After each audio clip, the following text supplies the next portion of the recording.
দেখো গাইস, এখন একটু গোবর আনতে যাবো, মানে গরুর প্রসাদ আরই। তো একটু তো ঘৃণা পাই অল্প স্বল্প, তো ওই যাই। তো ওইদিকে তো একবারে জঙ্গল হয়ে গেছে গা, দেখো এত জঙ্গল।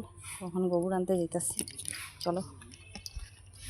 ওইদিকে কাজ চলতেছে সবাই, আমার ঘরের রাস্তা। তো ওইদিকে গোবর, তো এটা নিয়ে যাই, বহুত কামের জিনিস।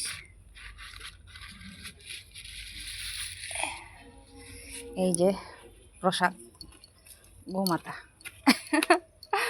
তো এটা এখন গোলাপ গাছের সাইডে রাখুন। এই যে গুঁড়াতে দিলে তো মরে যাব আমার গাছ, এই সাইডে রেখা দিছি। এই যে আর পাতাটা এখানে দেওয়া দিই, এই যে দিছি এখানে। এটা আমার দেখো হলুদ গোলাপ, খুব সুন্দর, কিন্তু গাছটা একদম সুন্দর না, এবারে সুন্দর হয়ে ফুটছে না, এটা গাছটা গ্রোথ ভালো না। তো যাই হোক, এখন গাছ লাগাইতেছি, একটা টব রেডি করতেছি, যে সবজির জাবড়া পচা, ওইভাবে ফালাইতে লাগে না সবজির জাবড়া। এটার মধ্যে কিছু ভার্মি কম্পোস্ট কোকোপিট সব মিলাইয়া এখন রেডি করে রাখুন।